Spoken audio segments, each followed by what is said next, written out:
All right, so we have a very special episode of From Earning to Learning tonight. I have with me not one, but two award winning, nationally certified school psychologists. All right, Dr. McClure, he's the founder of Lessons for SEL. He's done tons of work with restorative practices, multi tiered systems of support, and trauma responsive practices. He's also been a keynote speaker. Dr. Reed, she's presented nationwide. Her focus is on advancing educational equity, disrupting the school to prison pipeline, and implementing alternatives to suspension. And the two of them are the co authors of a wonderful book, Hacking Deficit Thinking: 8 Reframes That Will Change the Way You Think About Strengths Based Practices and Equity in Schools. Now, it's a mouthful, but it's really important. So, before we dive into the book, I want to give you each a chance just to introduce yourself, talk a little bit about what you're about, and then we're going to talk about the book and some other things that I'd like to discuss. That's kind of centered around the themes in your book. So, Kelsie, you Kelsie. want? Yeah. Yeah. All right, will do. Yes, hi everyone. My name is Kelsie Reed. I am a school psychologist. I am from the Midwest, born and raised in Michigan. Did my graduate training at Chicago. Shout out to Loyola, or in Chicago. Shout out to Loyola University Chicago. I'm currently living in Maryland, living and working in Maryland in Prince George's County Public Schools at the elementary school level. So I'm a third year school psych. And just like the intro said, I'm just super passionate about advancing equity. Did a lot of research in grad school on alternatives to suspension and school discipline policy reform. And met Byron while I was in grad school, actually. And we kind of stayed connected to this day and had the opportunity to write this book together. So I will send it over to Byron and we'll go from there.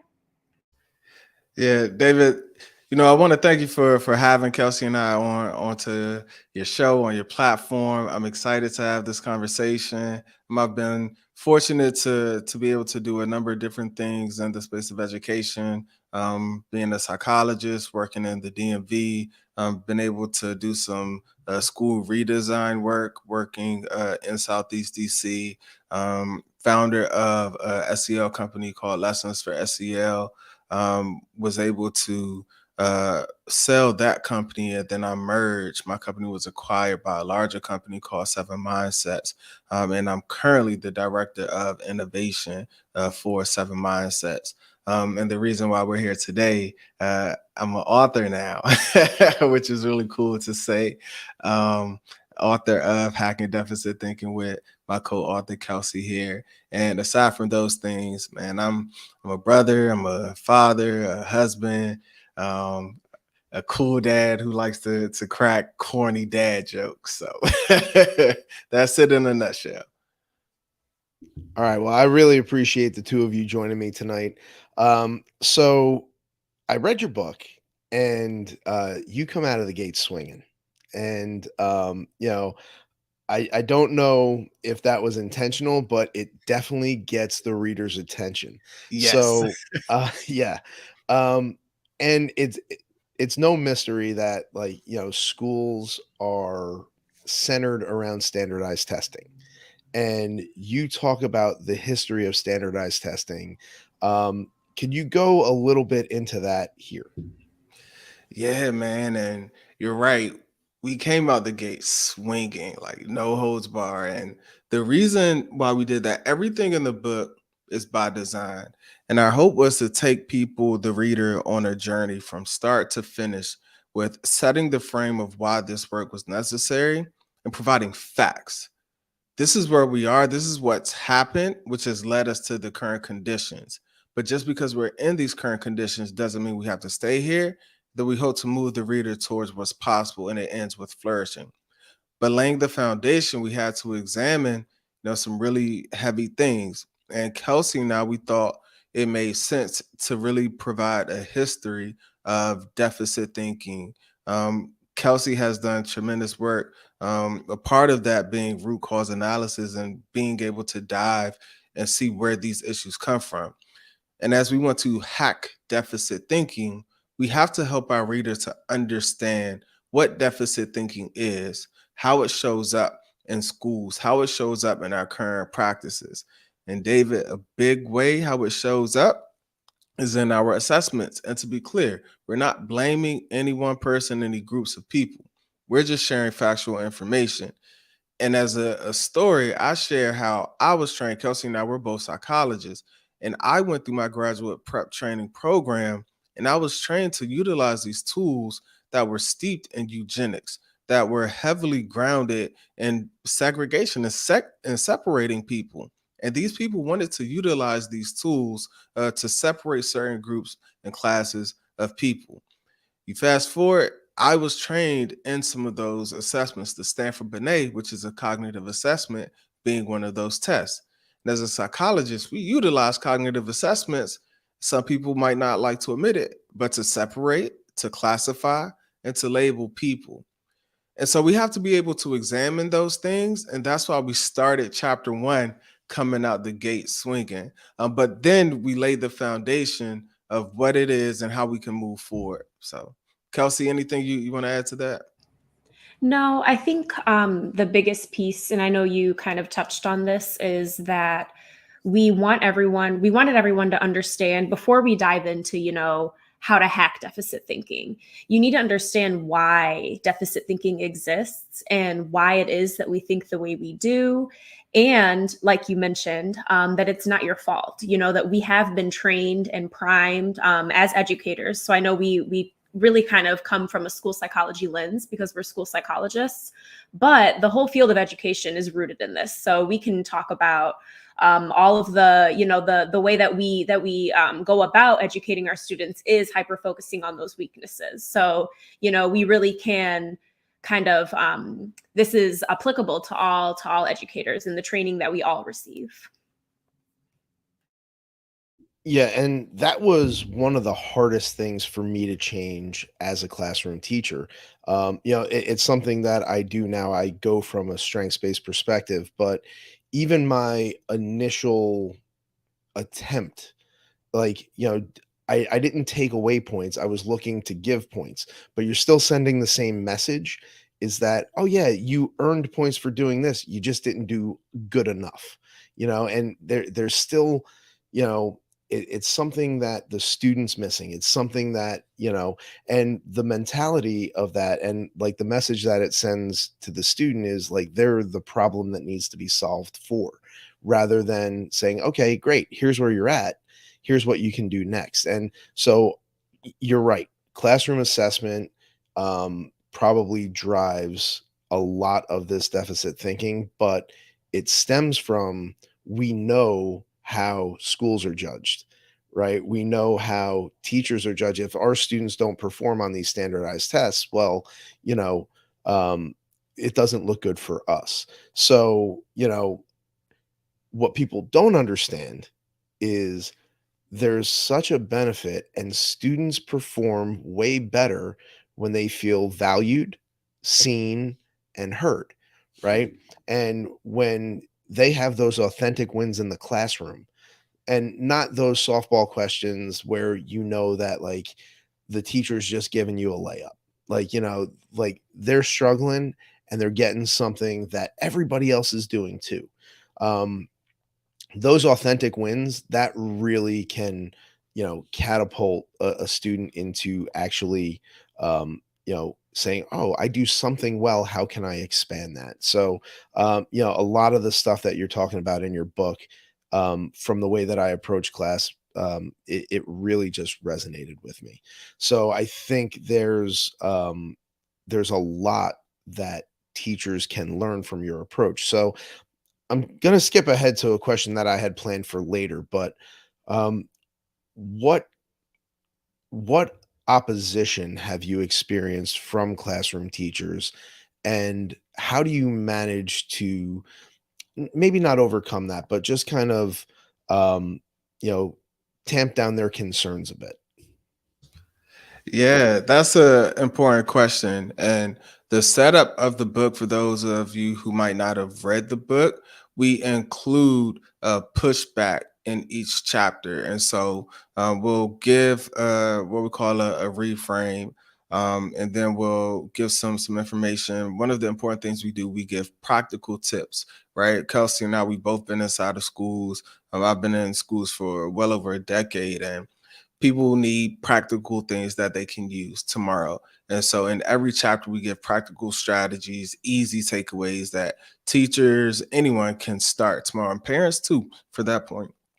And then one of the things we do, David, to your point, is we provide, okay, so this might be common pushback that you might hear. As an example, one of the things we say is everyone has strengths. Well, I'm a psychologist, and one of the things that I often will hear is every kid does not have strengths.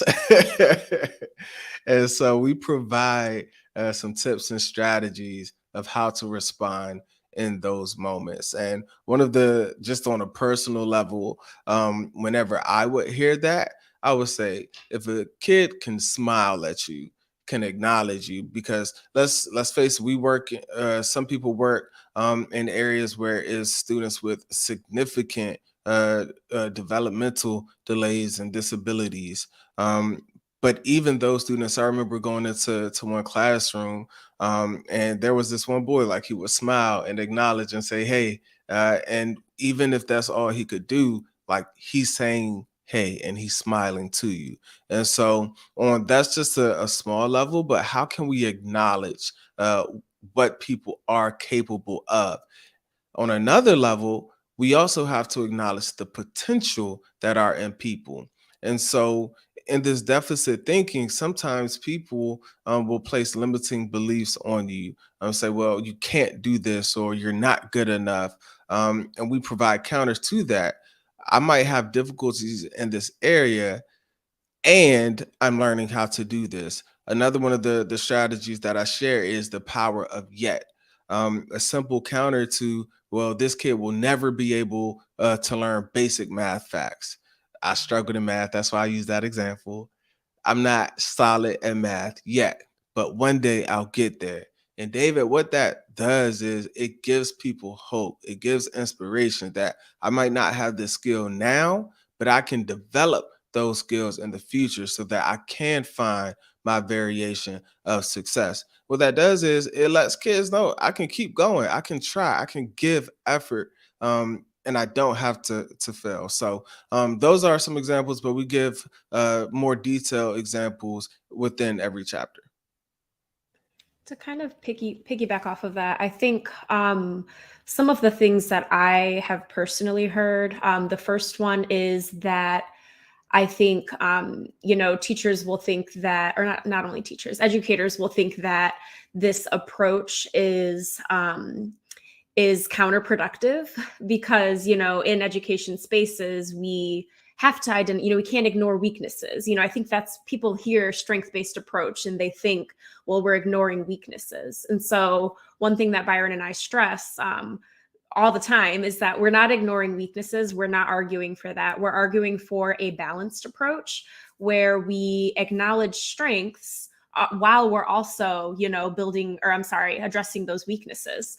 So I think, in our current spaces, and this is kind of a response that I tend to give, is that the balance is so, heavily weighted toward the negatives. So how can we just find more of that balance to make it more focusing on positives, on strengths?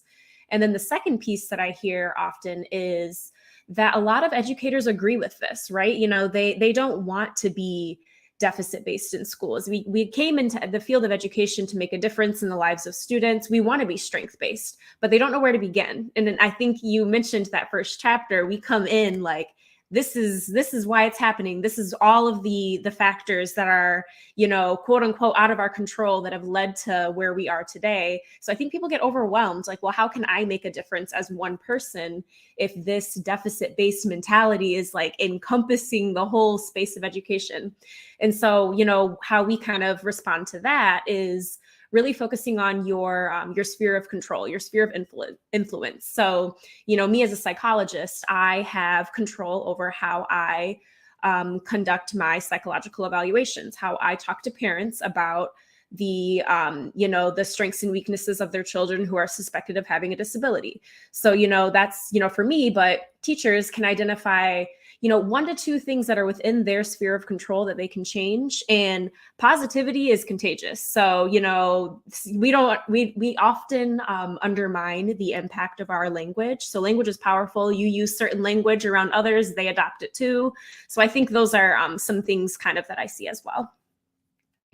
Yeah, absolutely. I think the one thing that everybody can control is the way we talk about students. So you bring up assessment, you bring up feeling trapped, but you know, we don't have to talk about students. There's no such thing as an A student. There's no such thing as a D student. And I don't even use the term weakness anymore. It's areas of opportunity or areas of focus, and like those subtle changes, you know, um, whenever a student responds, like Byron, like you were saying, if they smile at you, if they do something, okay, great. You responded to that prompt. What would make it even better next time is if you could use some of the terms that we've been studying in this unit, so it's not about what they didn't do, it's celebrating what they did do. And then what's the next layer? What makes it even better? Right. And giving them those on ramps to learning. Um, you know, even if you can't change your lessons, even if you can't change the way you grade because districts have some strict rules, we can change the way we talk about students. We can change the way we interact with students. Now, um, as a classroom teacher who's committed to progressive education, I hear a lot of the same pushback that you do.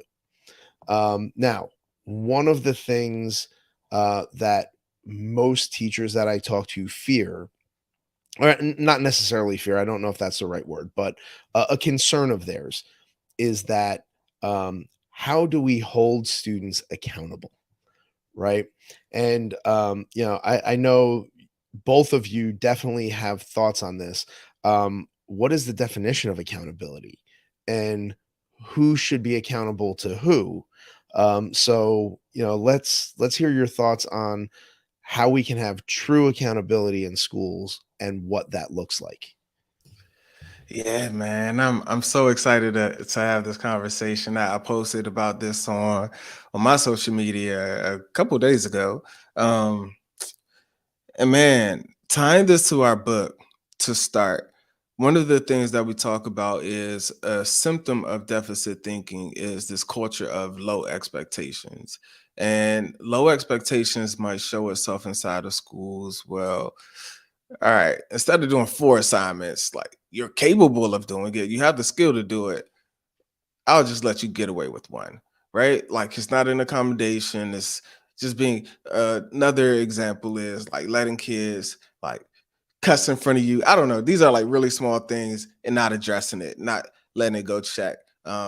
These are like little small things, but it can develop into much bigger things that can be extremely problematic if it's not addressed. And I think that in the space of where we are, and I'm huge on restorative practices, on healing sensitive conversations, like I've implemented restorative practices at a systemic level at the school district where I was.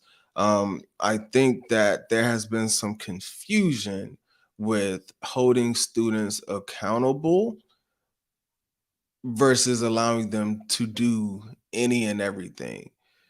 And what happens is when students aren't held accountable, when adults aren't held accountable, it can create a condition, an atmosphere that is still toxic.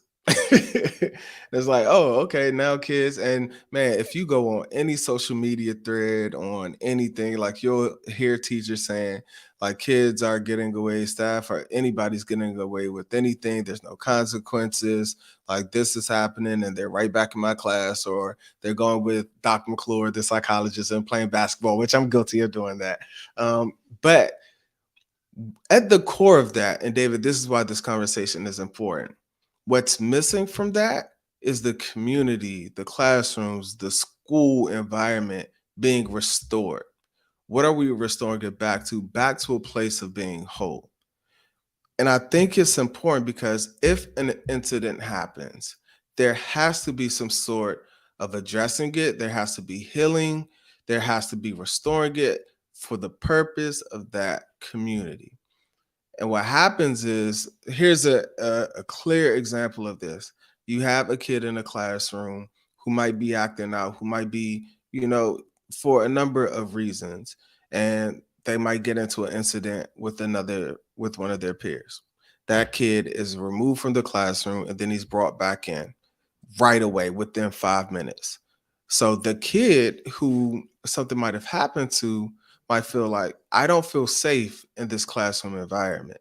And then the peers who they didn't experience it directly, but they witnessed it, they saw it. They say, this kid might not feel safe. Well, I don't feel safe in this environment either. So what do we do in that situation? And that's where I've been a huge proponent of restorative practices for a big purpose of restoring the harm that has been caused, bringing all people involved, even if it's people who might have witnessed it, to the table to see from your perspective what has happened. How might we heal from this? And asking those restorative questions so that you can get to the root cause, back to the root cause of these things, restore the incident, getting the perspectives of everyone. And then here's something that's important. Each person who was involved coming up with a collective agreement. All right, this is what happened. This is your perspective. But man, this is how we can move forward. This is how we can resolve the issue so that we can be in a place of harmony. Why? For the sanctity of that community, of that classroom. And guess what happens? The culture will go up. The climate will go up. People will feel welcome. What also happens? People will have a sense of belonging. And I'm not just talking, like I've seen this happen inside of a high school where I've worked, to where we were able to restore a sense of community and kids felt like they belong. And what did that look like in terms of metrics and data? Our attendance went up. We had one of the worst truancy and attendance rates, and not one of the worst, we had the worst. Kids didn't come. And when we talked to kids, we found out they didn't feel safe inside the schools. They felt like they didn't belong. They felt like kids could do whatever they want, and it was a free-for-all. So in this conversation of accountability, what I am referring to is making sure that we're creating an environment that is a strong sense of community and people feel connected, respected, and valued. And there's going to be incidents. There's going to be conflict. But how can we resolve that conflict and keep moving forward? And when you can do that in a real way, guess what's going to happen? Those repeat incidents, they're going to decrease over time. That teacher is actually going to be able to teach their content. Those kids, I actually enjoy coming in this place. So I'll stop there. I know that's a lot, but it's something that I think we gotta discuss and have a real honest conversation about. And ultimately, just to kind of briefly add on, when we have that space of community, of connection, students are also developing their own, personal accountability, how to hold themselves accountable, how to hold their peers accountable, and wanting to do that because they have that connection to their environment.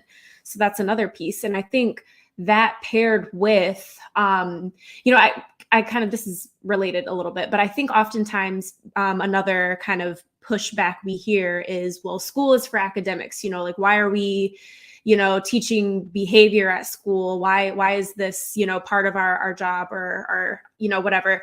And I think Byron just gave a really great example of how those things intertwine, when we take the time to develop the behaviors, make sure that those skills are there, the emotion regulation, all of the pieces needed to feel safe at school, then we see grades rise, we see attendance rise, we see all of those things that, where we're trying to put a Band-Aid on right now without addressing that root cause. Yeah, and David, if I could add, Kelsie, you are spot on. Like Kelsie always comes up and cleans it. I'll just go on and on and on. Kelsie always comes and cleans it up.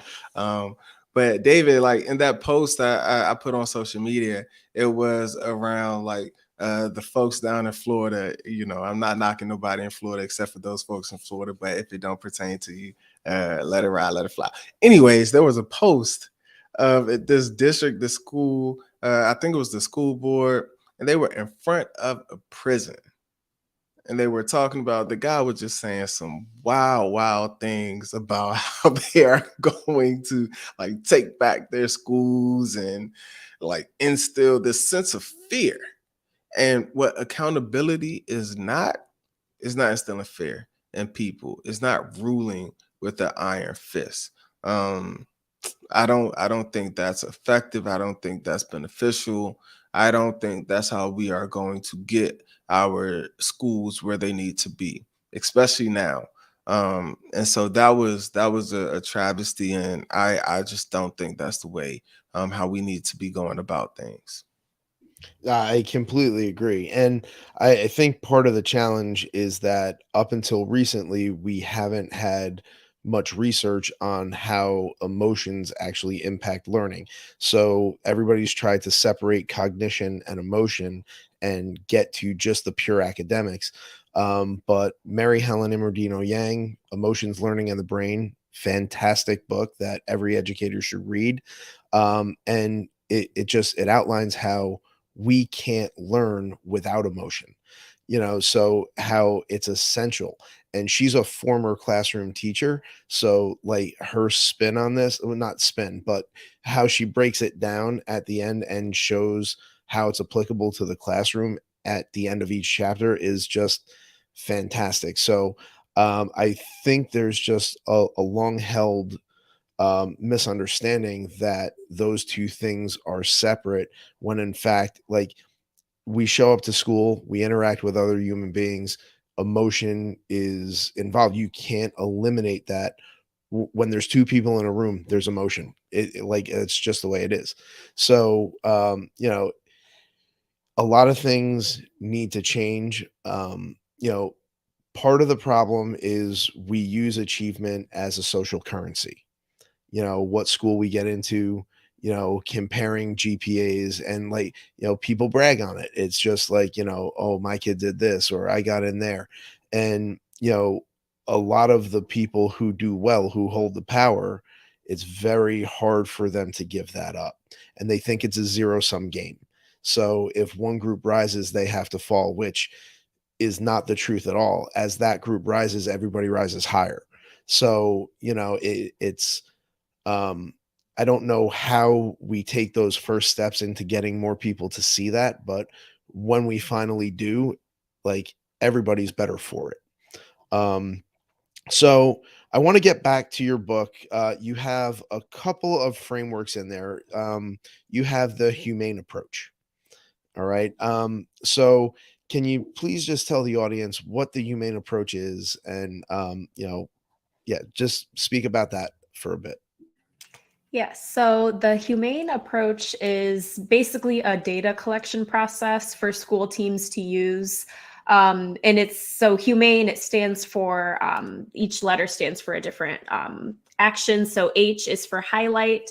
So basically, we're highlighting our data. We're looking at our data from a lens that allows us to identify if and where disparities are. So a lot of school teams already do this, right? We collect our data. Some of them don't. We collect data and sometimes it just sits there. But ideally, your data is being collected and it is being analyzed and looked at. So that's our first piece. The U is to unpack the procedures and rules at play. So oftentimes this is where we see a lot of deficit thinking, a lot of blame. So we'll identify maybe that there's a large percentage of students of color being suspended. And in the unpack phase of the humane data collection, we have an opportunity to really understand, get at the root cause of why that's happening, rather than falling in this line of blaming students, of this belief that maybe our Black students, our students of color, are deserving of these referrals. So really thinking about what is happening that's leading to a referral, what types of things can we change at this level. So this is really like a brainstorm phase. Really, do our students feel safe? There are a lot of things to kind of really unpack the U. The next phase, this is kind of where we really go off of that traditional trajectory. The M in humane is for magnify the voices of those impacted. So we talk a lot about collecting street data. And that is it's from a book by Saphir and Dugan, who they termed street data. They talk about it. They have a book. I believe it's called Street Data. And they talk about getting data. Data isn't always numbers. So, we think about data as like this big, scary, looming thing, when really, all we need to do sometimes is just ask our students. So ask our students what's going on, check in with them, talk to our families, include them in our decision-making rather than making assumptions about what's happening. So that's really a huge way to reframe our biases, is just going directly to the source. And then the next piece, the A in humane, is to analyze your data, accept responsibility where warranted, and address the issues. So this is a huge piece of it. And I'm giving a very high level overview of what these are. But in the book, we break it down. We provide lots of examples of how to do this. But we really talk about feeling our data in this piece. I think oftentimes we don't do that. We look at our data, we want it to be objective, but in our approach, we talk about the importance of really feeling it, especially when there are challenges that have been identified, especially when so another thing that about street data is collecting data at the margins. So talking to our students, our faculty, our families who are, not often spoken to, that don't often have a lot of decision-making power. And then the next phase is to normalize this process. So just, kind of making this a common practice in our schools to really, especially that M, the magnifying the voices of those at the margins. And then the final one is to evaluate your efforts. So, always collect new data on how your practices are going, continue talking to people, collecting that street data. And this is really just an approach not only to guide school teams on how to facilitate change in their school buildings, but also to, like I mentioned earlier, really reframe and step away from that deficit-based approach to data collection. So we don't want to, have numbers and have the numbers tell a story that is inaccurate, that's biased. We want to actually figure out what the numbers behind that story means. So I think that, I don't know, Byron, anything you want to add? Anything? Yeah. All right, cool. Yep. Nope, I think you nailed it. I love the humane approach. It's my jam. Byron knows. Yes. He's like, I let her take it.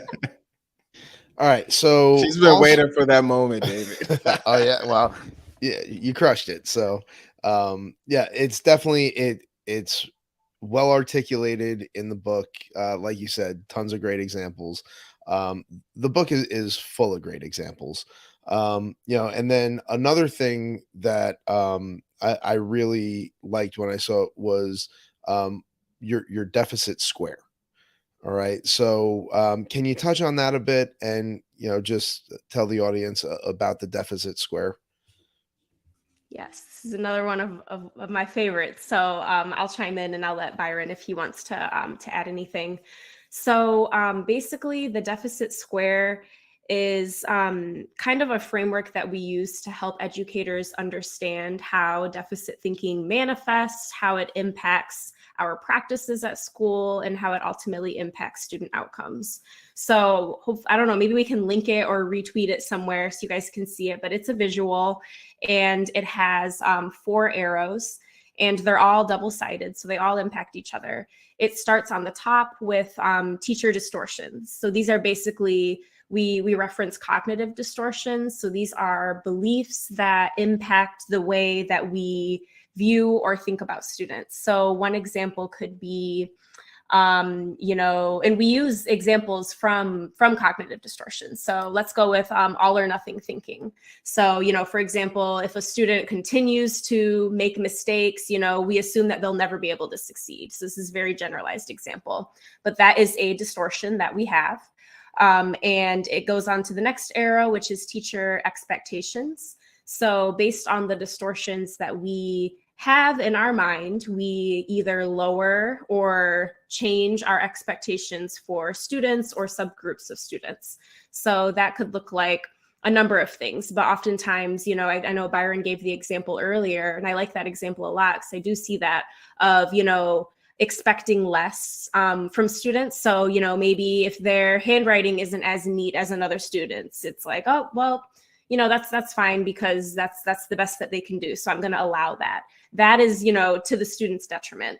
And that's an example of the next piece on the deficit square, which is teacher behaviors. So those expectations we have lead to differential treatment that we, you know, that we have in the way that we interact with our students. And it's not only, you know, it's, a lot of times it's subjective. So we may not realize that we're doing it, but teacher or students can tell. So students can always tell when there's a difference between how they're being treated compared to their peers. And that's where it gets to the final piece of the square, which is student outcomes. So when we see disparities in data, you know, we can bring it back oftentimes to those distortions, the expectations, the behaviors that we're enacting in the classroom. So we provide this framework and we provide a number of examples. We walk through kind of ways that you can change different aspects of the square. So you can change your behaviors, which can impact student outcomes in a positive way. You can really dissect where your distortions are to prevent those expectations and behaviors from occurring. So we really wanted to provide it as a visual for to provide a lot of examples. Everyone learns differently. Everyone, you know, is probably going to take something different from this chapter because there's so many different ways that you really can impact this, your deficit thinking, you know, so. And David, I was going to try something. I wanted to give a visual, if that's okay. All right, let's see if I could do this. Oh, wow, this is really cool. So this is awesome. Can you see that? Wow. Oh, there it is. Yes, yes. Oh, we got to take this show on the road, but. Oh, awesome. Yes.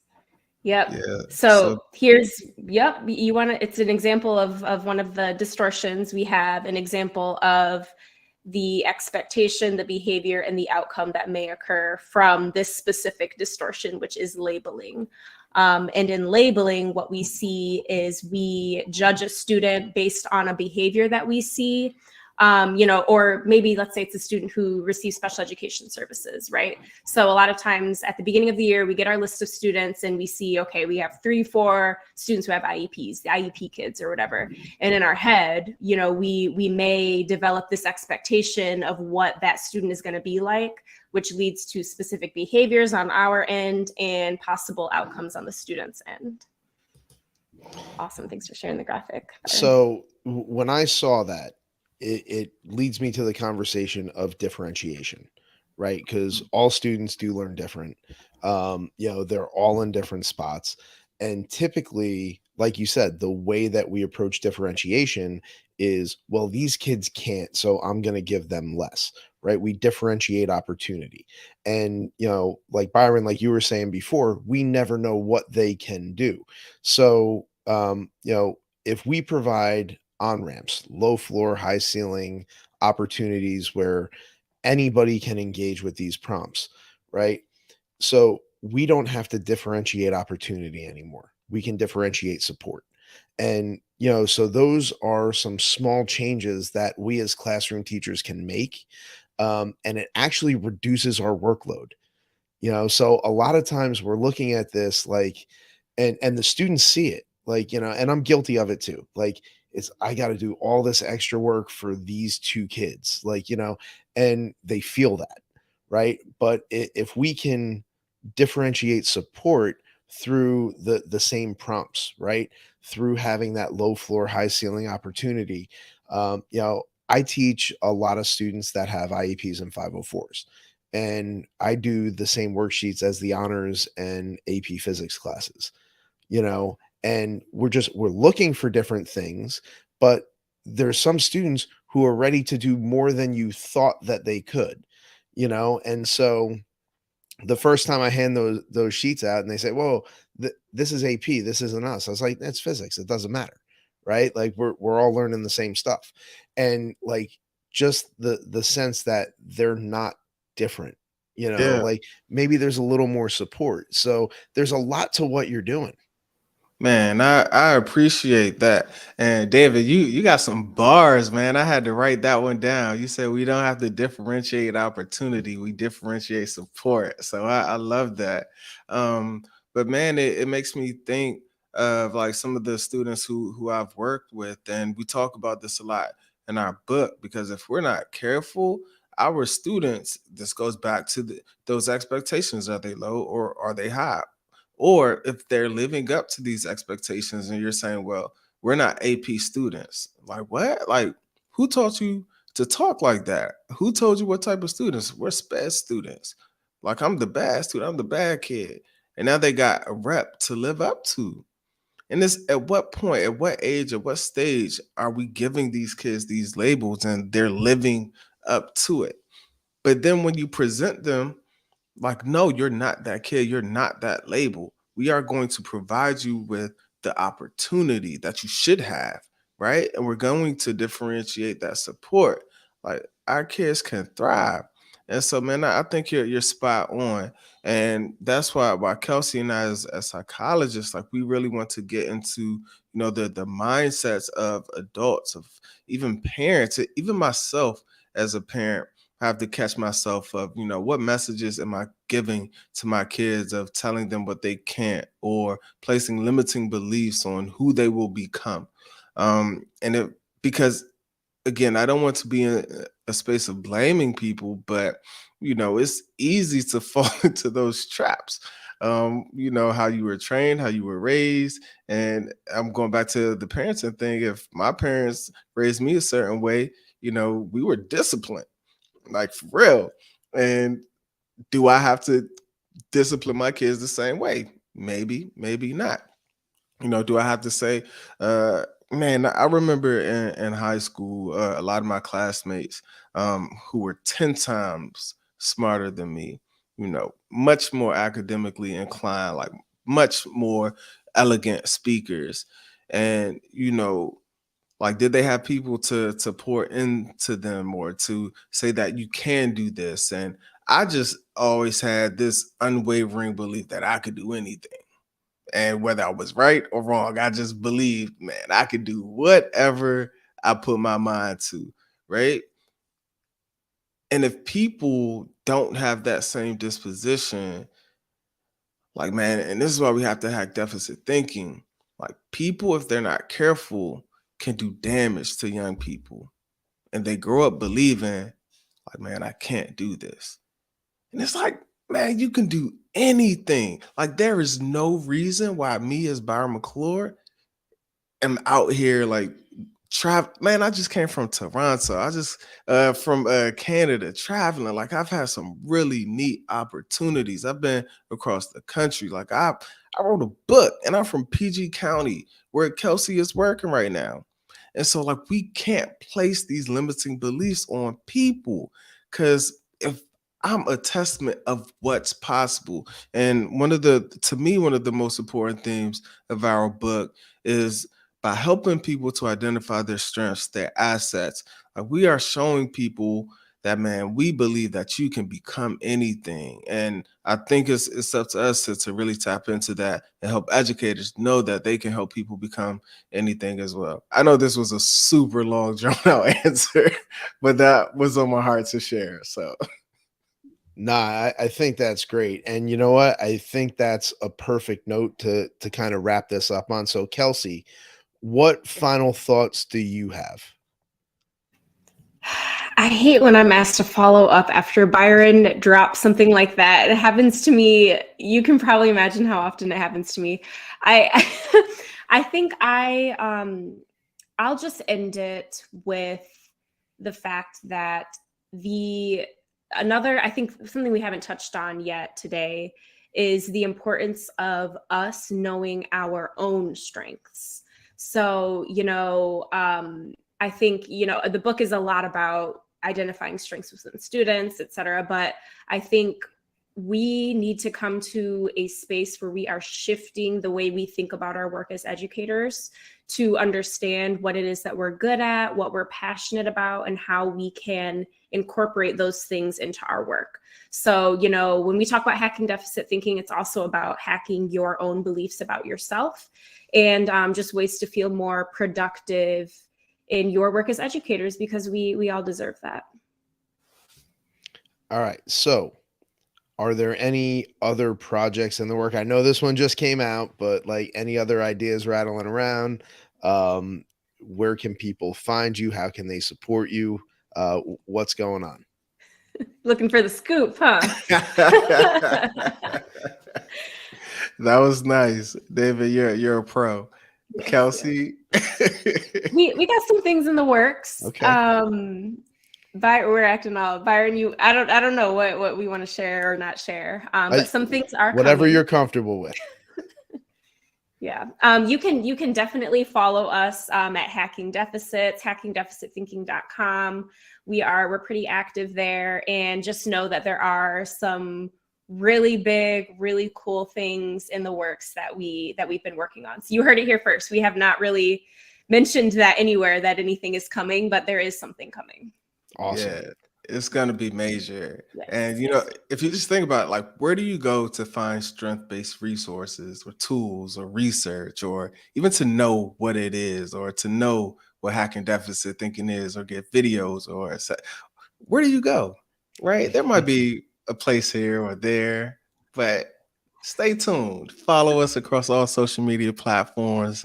Just for now, follow us at Hacking, or you can visit our website, hackingdeficitthinking.com. But stay tuned. We might have something to help the people. Awesome. And all of that will be linked, except for this new surprise, will be linked in the show notes. So you can find that there as well. Look, it was absolutely awesome connecting with the two of you. I think you two are wonderful. You know, I have a project rattling around in my head that maybe we can collaborate on in the future. Absolutely. Let us know. Yes. And thank you so much again for having us. Yes, thank you. All right.